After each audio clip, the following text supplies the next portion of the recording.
प्यारे बच्चों, कैसे हो आप सब। आशा करते होंगे आप सब अच्छे होंगे। तो नवोदय विद्यालय की जो एग्ज़ाम होगी आपकी 13 दिसंबर को, उसमें जो कक्षा 6 में प्रवेश के लिए जो महत्वपूर्ण गणित के सवाल है, जिसे हम अंक गणित के सवाल कहते हैं, तो वो किस प्रकार से जो मोस्ट इम्पोर्टेंट होंगे सवाल, वो किस प्रकार से आएंगे, तो उसी के बीच हम थोड़े से सवाल लेके आए हैं और जो खास इम्पोर्टेंट होते हैं, कुछ इसी प्रकार के आपके एग्ज़ाम में पूछे जाते हैं। तो इस प्रकार के सवाल ज़रूर आते हैं, तो वीडियो को पूरा देखिएगा तो ताकि आपको भी आसानी से समझ सकेंगे। मैंने यहाँ पे सवाल जो अपना प्रश्न है वो पहले ही लिख दिया है यहाँ पे, क्योंकि जो समय की जो व्यस्तता को ध्यान में रखते हो तो मैंने पहले ही यहाँ पे प्रश्न लिख दिया है।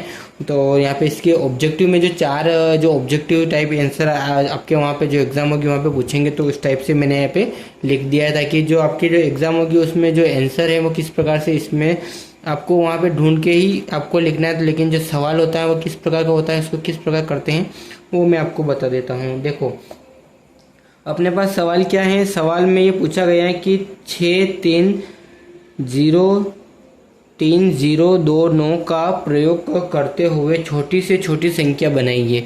देखो उसने क्या पूछा है यहाँ पे कि यहाँ पे जो ये संख्याएं लिखी हुई है इनका अपन को ऐसा मतलब बनाना है कि सबसे छोटी संख्या बने। सबसे छोटी संख्या का रूप कौन सा होगा तो वो अपन को बताना है।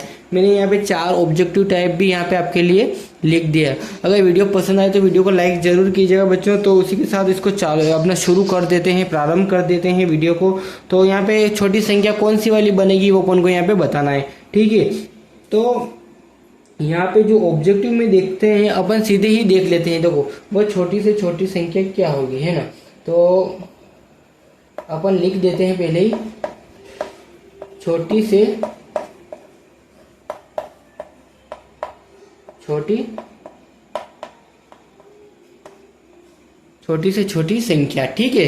छोटी से छोटी संख्या क्या होगी तो अपन को देखो सबसे पहले कौन सा वर्ड आएगा वो देखना है अपन को। यहाँ पे संख्या में सबसे छोटा कौन सा है तो सबसे छोटा 2 है यहाँ पे, ठीक है। अगर अपन 0 भी लिख देते हैं लेकिन 0 उसका मायना नहीं रखेगी, तो अपन यहाँ पे पहले इसको क्या करेंगे, यहाँ पे 2 लिख देंगे, ठीक है।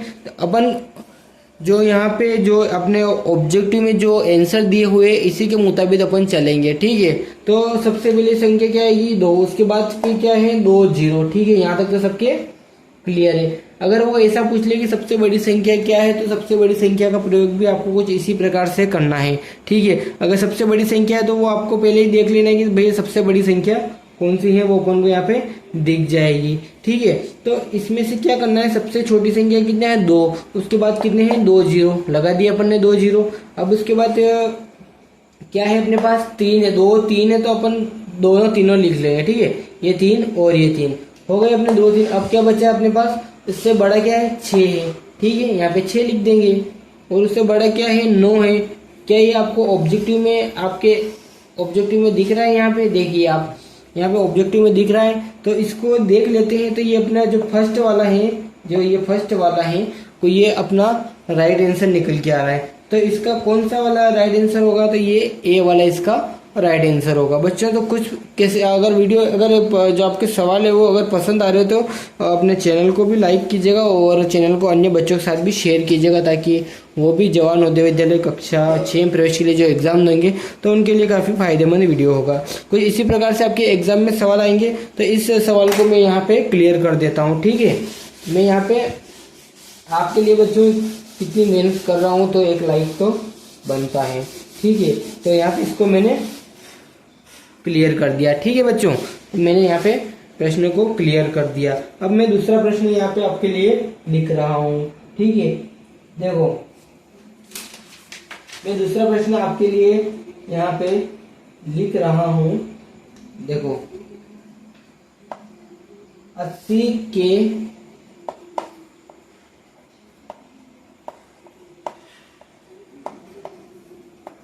अभाज्य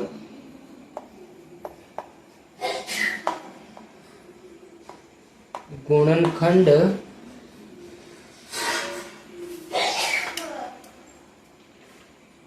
अभाज्य गुणनखंड है, ये अपना सवाल है, ठीक है। 80 के अभाज्य गुणनखंड हैं, ये अपना सवाल है। तो इसको किस प्रकार से करेंगे मैं यहाँ पे आपके लिए ऑब्जेक्टिव लिख देता हूँ, क्योंकि यही आपके लिए मोस्ट इम्पोर्टेंट होंगे। क्यों होंगे, क्योंकि इन्हीं से आप अपना जो आंसर है वो जल्द से जल्द निकालने में आपको आसानी होगी। ठीक है, अगर जब तक अपन ऑब्जेक्टिव नहीं लिखेंगे तब तक हम इनके आंसर जो निकाल नहीं सकते। तो अपन यहाँ पे ऑब्जेक्टिव लिख दे। ऑब्जेक्टिव में क्या क्या है वो भी मैं यहाँ पे आपके लिए लिख देता हूँ। जो अपना ए वाला है इसमें क्या लिखा है यहाँ पे 2 × 2 × 2 × 2 × 5। देखो अपन को लघुत्तम समापवर्तक एलसीएम की विधि से इसको निकालेंगे। अपन किसका यूज करेंगे? एलसीएम का। ठीक है, अपन किसका यूज करेंगे? एलसीएम का।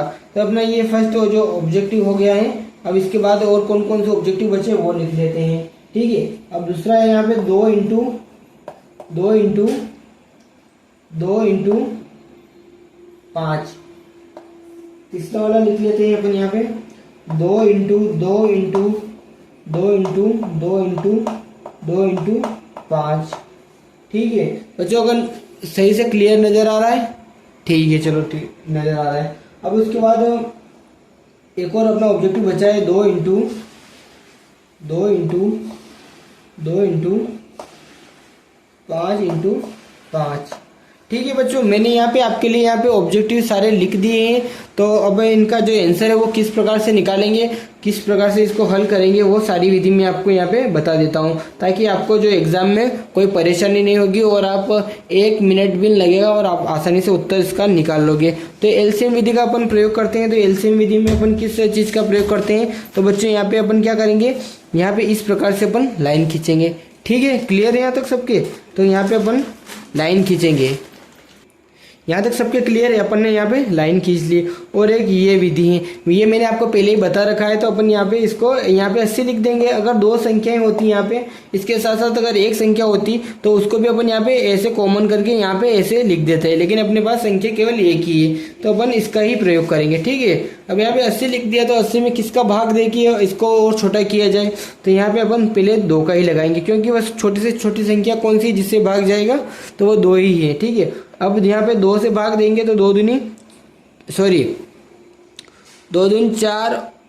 और 2 × 6 2 × 8। यहाँ पे ये 8 मतलब 4 बार में जा रहा है तो ये 40 हो गया। ठीक है, अब फिर यहाँ पे 2 का जाएगा, क्योंकि यहाँ पे कौन सी संख्या अपने पास यहाँ पे 40 है, तो 40 में भी जाएगा तो कितना हो जाएगा यहाँ पे 20 हो जाएगा।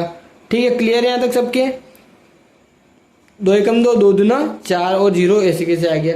अब उसके बाद फिर क्या करना है, फिर खींचना है और यहाँ पे फिर 2 से देना है तो कितना आएगा यहाँ पे 2 × 2 यहाँ पे 10 हो गया। क्लियर है? अब फिर 2 से देंगे तो कितना होगा यहाँ पे 2 × 5 = 10।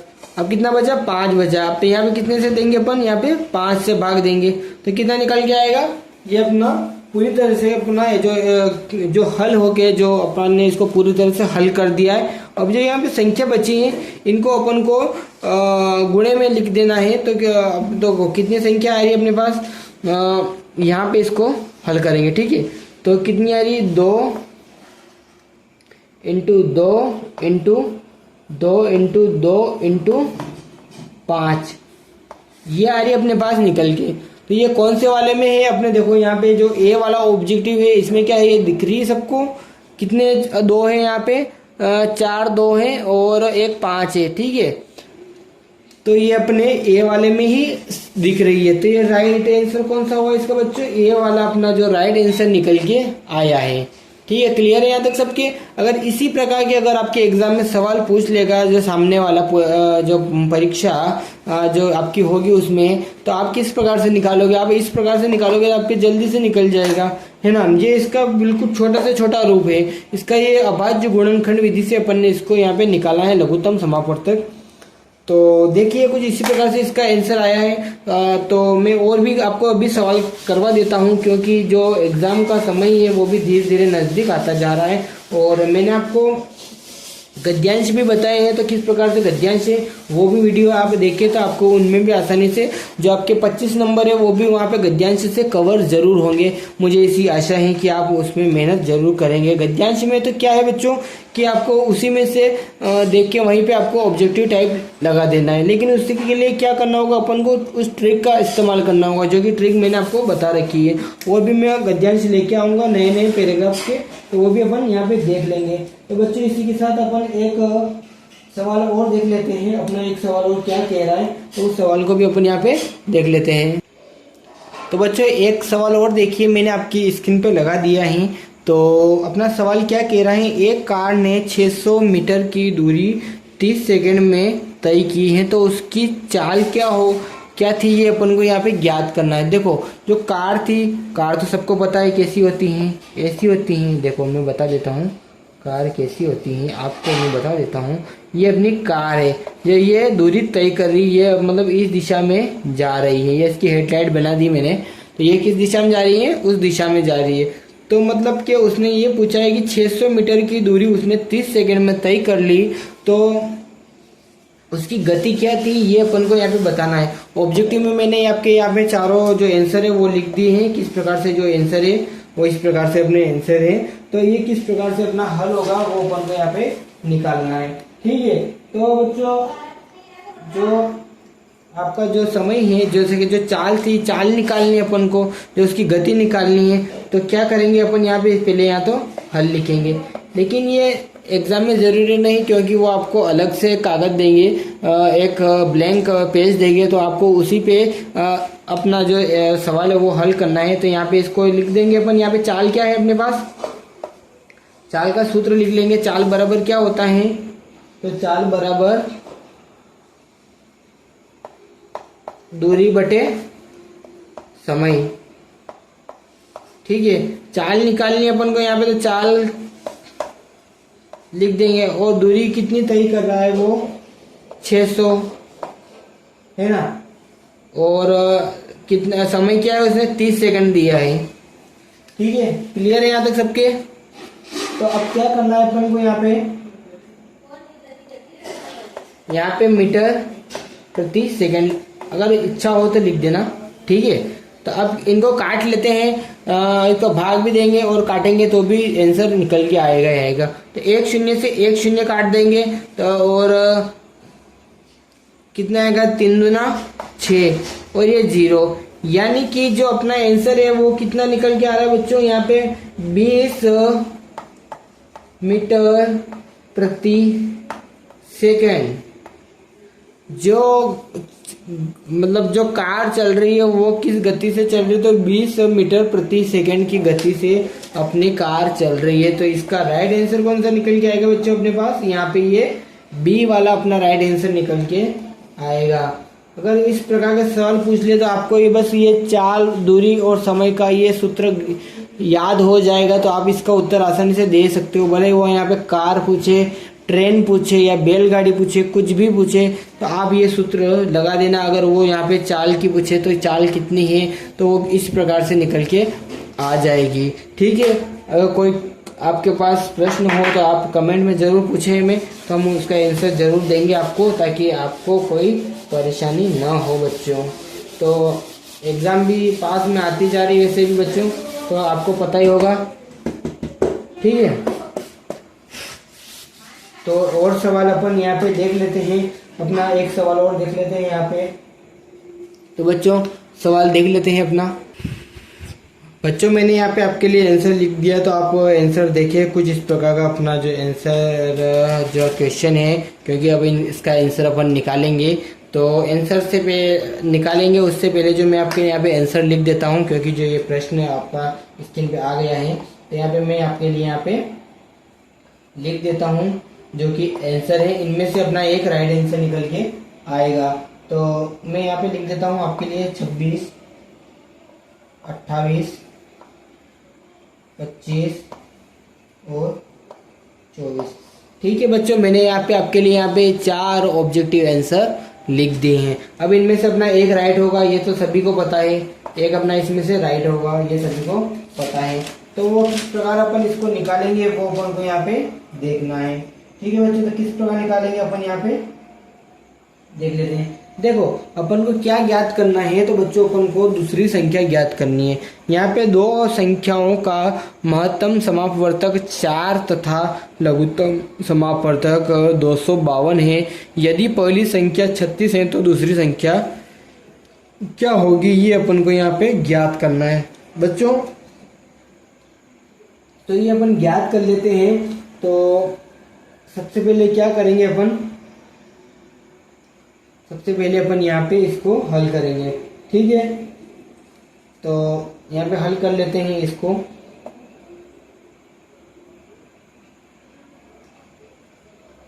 क्या करेंगे यहाँ पे, पहले लिख देंगे अपन दूसरी संख्या।